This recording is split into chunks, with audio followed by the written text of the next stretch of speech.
قال رب اشرح لي صدري ويسر لي امري واحلل عقدة من لساني يفقهوا قولي يا رب صل وسلم دائما ابدا على حبيبك خير الخلق كلهم. معزز سامعین، دوستو، بزرگوں، اللہ تبارک و تعالیٰ نے ایمان والوں کے ذمے جو احکام لگائے ہیں، جو تعلیمات لگائی ہیں، ان احکامات میں 5 بنیادی احکام ہیں جن کو ارکان اسلام کہا جاتا ہے۔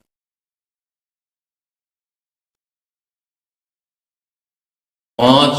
ایسے عمل ہیں، ایسے کام ہیں کہ ان 5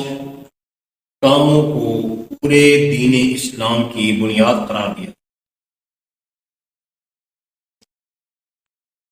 اور ان بنیادی ارکان اور احکام میں سب سے پہلا حکم کلمہ طیبہ ہے، نماز کا ادا کرنا ہے، زکوٰۃ کا ادا کرنا ہے، اور حج کی ادائیگی ہے۔ اسی طرح رمضان کے روزوں کی ادائیگی ہے۔ یہ 5 ارکان ہیں جن 5 ارکان کو بجا لانا ایمان والوں کی ذمہ داری ہے۔ ان 5 ارکان میں ایک اہم رکن اور اہم حکم اللہ تعالیٰ کا جو ایمان والوں کے ذمہ ہے وہ حج بھی ہے،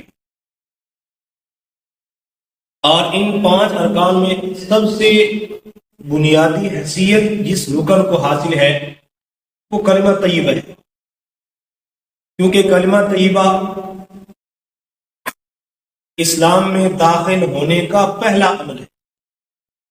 کلمہ طیبہ جو پڑھتا ہے، اقرار کرتا ہے، اللہ کی توحید کا اقرار کرتا ہے، نبی مکرم صلی اللہ علیہ وسلم کی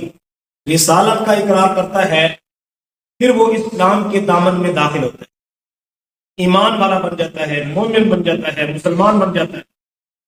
اب مسلمان بننے کے بعد اب دیگر احکام، نماز، روزہ، حج، زکوٰۃ وغیرہ اس کی ذمہ لاگو ہوتے ہیں۔ تو سب سے پہلا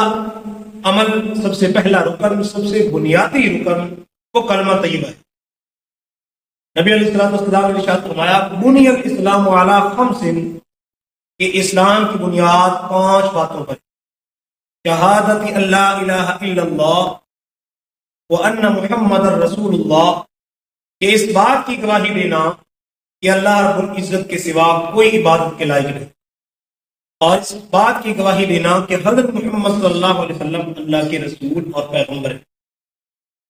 اس کے بعد نماز ہے، اس کے بعد زکوٰۃ کی ادائیگی ہے، اس کے بعد حج بیت اللہ کی ادائیگی ہے، اس کے بعد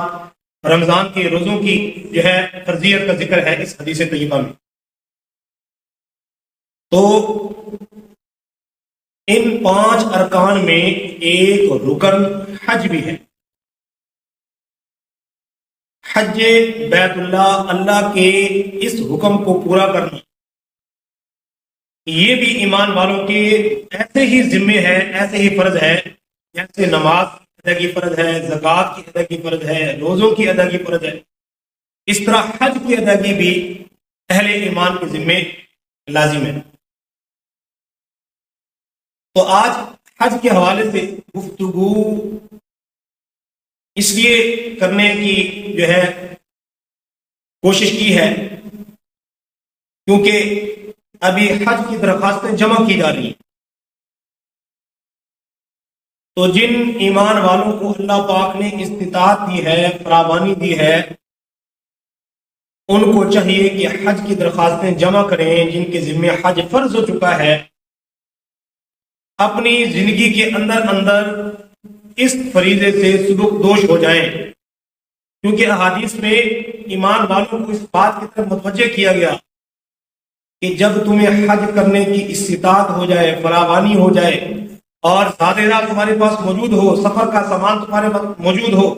سفر کرنا تمہارے لیے آسان ہو جائے، تو پھر حج بیت اللہ کی ادائیگی میں دیر نہ کرنا، موت آنے میں انتظار نہیں کرتی۔ موت یہ نہیں دیکھے گی کس نے حج کی ادائیگی کی ہے یا نہیں کی، جو وقت مقرر ہے موت کا، موت آ جائے گی۔ اس لیے جن کے ذمے ہے یہ فریضہ باقی ہے، ان کو چاہیے کہ اللہ کے اس حکم کی ادائیگی کر لیں اور حج بیت اللہ ادا کر لیں۔ حج کی فرضیت پر قرآن پاک کی آیت وَلِلَّهِ عَلَى النَّاسِ حِجُّ الْبَيْتِ مَنِ اسْتَطَاعَ إِلَيْهِ سَبِيلًا، کہ جو اللہ کے اس حکم کو بجا لانے کی استطاعت رکھتے ہیں، زاد راہ ان کا موجود ہے، سامان سفر ان کے پاس موجود ہے، اور اس سفر کو عبور کرنے کے لیے ان کے پاس وسائل موجود ہیں، مال موجود ہے، فراوانی موجود ہے، تو ان لوگوں پر حج بیت اللہ لازم ہے۔ اور یہ ایسا عمل ہے نہایت ہی بابرکت عمل ہے، اور یہ ہر اس شخص کے ذمہ لازم ہے جس طرح اس آیت میں بیان کیا گیا کہ جس کے پاس مال و دولت موجود ہے، زاد راہ موجود ہے، سامان سفر موجود ہے، اور اس کے جو ہے کوئی شرعی عذر موجود نہیں ہے، کوئی ایسی بیماری نہیں ہے جو اس فریضے کی ادائیگی میں اس کے لیے رکاوٹ ہو، یا کوئی اور راستے میں کوئی رکاوٹ نہیں ہے، سامان سفر بھی موجود، جانے کا کرایہ بھی موجود، اسباب بھی موجود، صحت عافیت سے ہے، کوئی ایسی بیماری بھی موجود نہیں ہے جو اس کے لیے مانع ہو یا اس کے لیے عذر کا باعث بن جائے، یہ سارے اسباب ہونے کے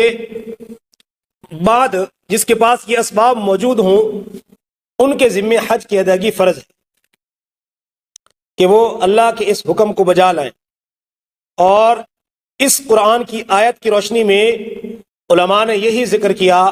کہ یہ حج کی ادائیگی کے حکم پر یہ آیت نص قطعی ہے، اور یہ عمل نہایت ہی بابرکت ہے۔ جن کو اللہ پاک توفیق دیتے ہیں بہت سعادت مند لوگ ہیں۔ حدیث پاک میں آتا ہے کہ نبی علیہ الصلوۃ والسلام سے پوچھا گیا کہ یا رسول اللہ سب سے افضل عمل کون سا ہے؟ تو نبی علیہ الصلوۃ والسلام نے فرمایا اللہ اور اللہ کے رسول پر ایمان لانا سب سے افضل عمل ہے۔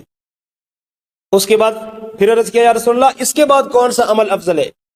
تو نبی علیہ الصلوۃ والسلام نے ارشاد فرمایا کہ اللہ کے راستے میں جہاد کرنا،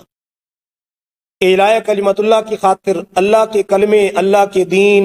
دین کے بول کی بلندی کے لیے، سر بلندی کے لیے، دین کے بول بالا کے لیے، حق کے غلبے کے لیے اللہ کے راستے میں تلوار اٹھانا، جہاد کرنا، یہ اس کے بعد سب سے افضل عمل ہے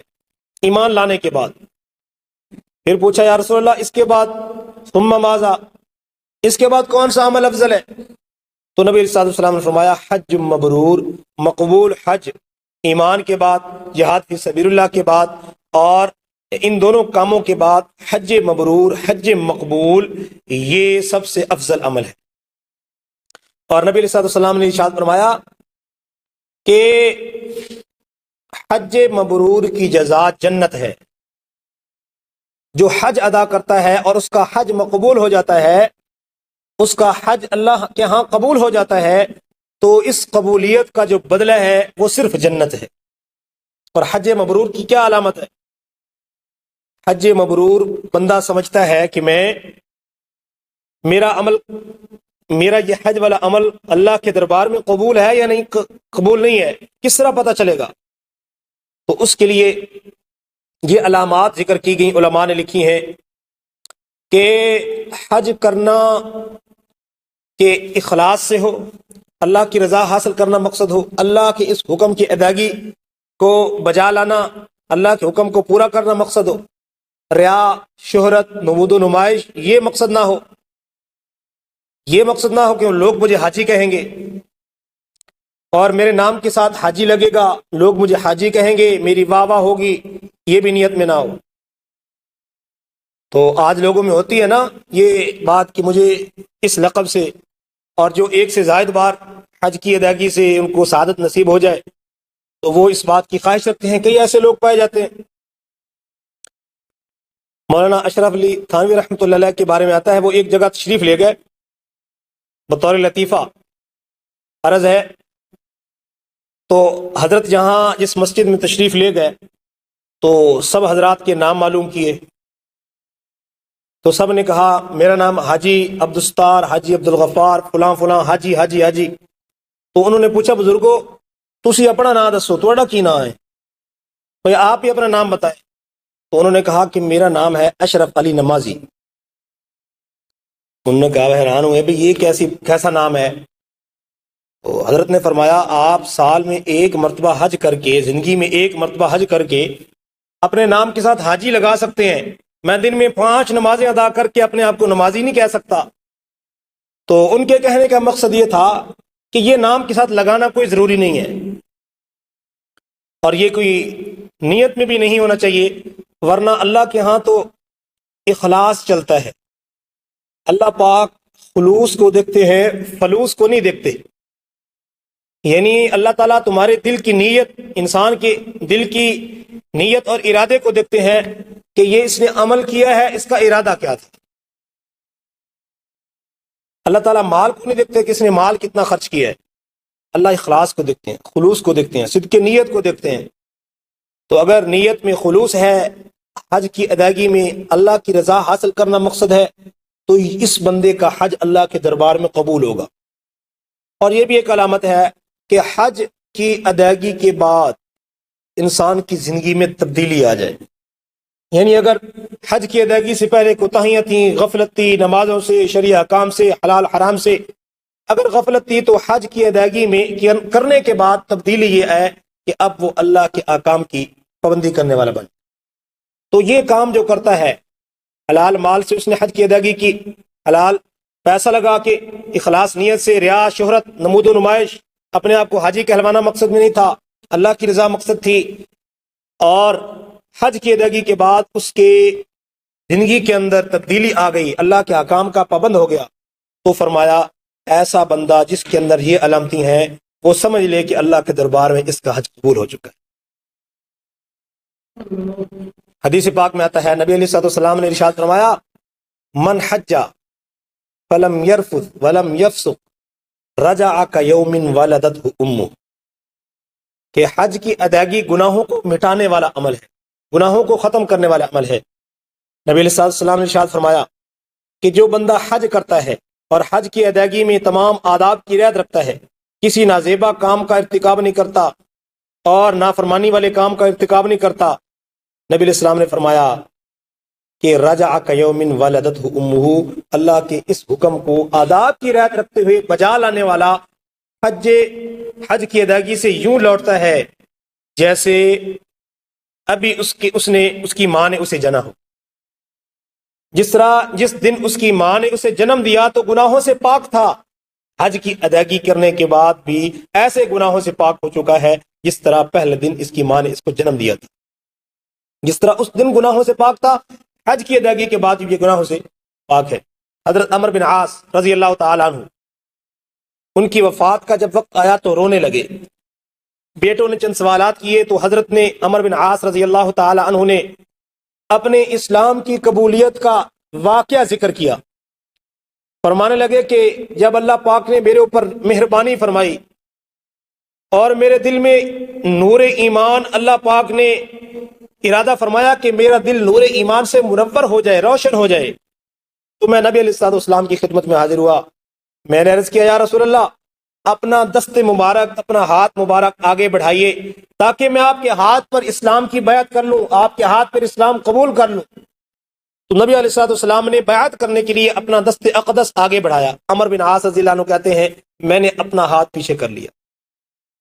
نبی علیہ السلام نے فرمایا، عمر کیا ہوا، تم نے ہاتھ کیوں پیچھے ہٹا لیا؟ عرض کی، یا رسول اللہ، میں اسلام قبول کروں گا، مومن بنوں گا، مسلمان بنوں گا،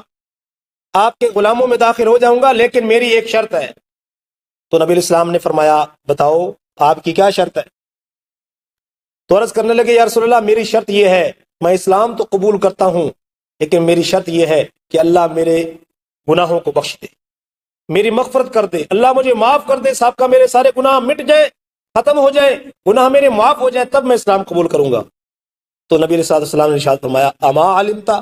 ان الاسلام یہدم ما کان قبلہ وان الہجرۃ تہدم ما کان قبلہا وان الحج یہدم ما کان قبلہ، کیا آپ نے سنا نہیں کہ اسلام قبول کرنا انسان کے سابقہ سارے گناہوں کو مٹا دیتا ہے، اس طرح ہجرت کرنا اللہ کے دین کے لیے، اللہ کے دین کی بجا آوری کے لیے اپنے وطن کو سارا کچھ چھوڑ کے کسی دوسری جگہ پر منتقل ہو جانا، یہ ہجرت کہلاتا ہے۔ تو ہجرت بھی سابقہ گناہوں کو مٹانے والا عمل۔ اور تیسری چیز فرمائی وَإِنَّ الْحَجَّ يَهْدِمُ مَا كَانَ قَبْلَ، اور حج والا عمل جو ہے یہ بھی سابقہ سارے گناہوں کو مٹانے والا عمل ہے۔ اور جو حج کر کے واپس آتا ہے وہ گناہوں سے پاک ہو کے لوٹتا ہے۔ بلکہ حدیث پاک میں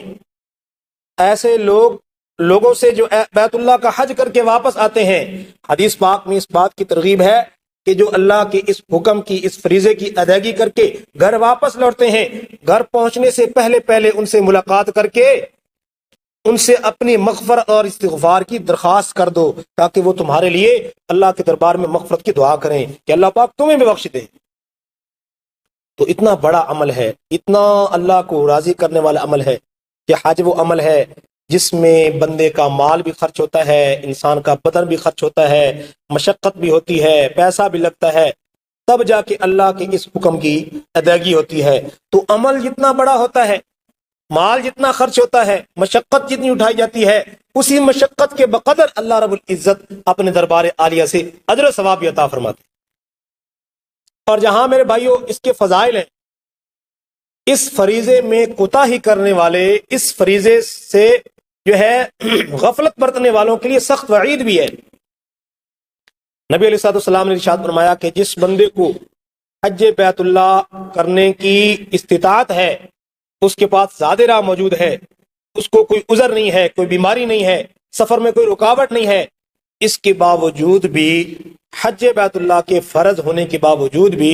اگر کوئی بیت اللہ کا حج ادا نہیں کرتا، اللہ کے اس حکم کی ادائیگی نہیں کرتا، تو نبی علیہ الصلوۃ والسلام نے ارشاد فرمایا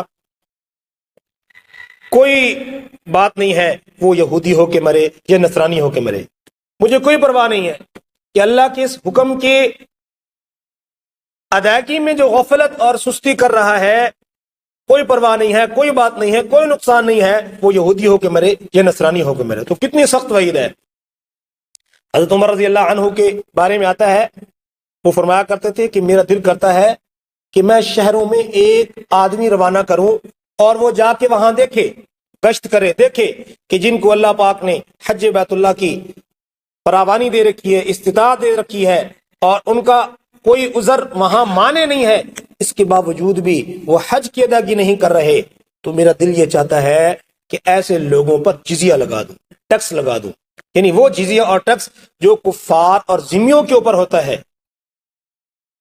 ان کے کہنے کا مقصد یہ تھا کہ اللہ کے اس حکم کی استطاعت کے باوجود ادائیگی نہ کرنا،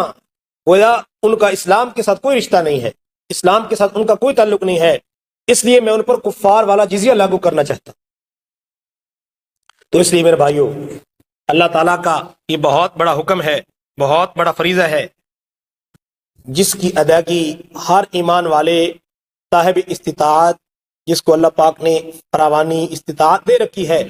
ان کو چاہیے کہ اپنے جو ہے ذمے اس فریضے کو جو ہے جلد از جلد جو ہے اس کی ادائیگی کر لیں۔ اور جن کو اللہ پاک نے مال و دولت کی فراوانی دے رکھی ہے،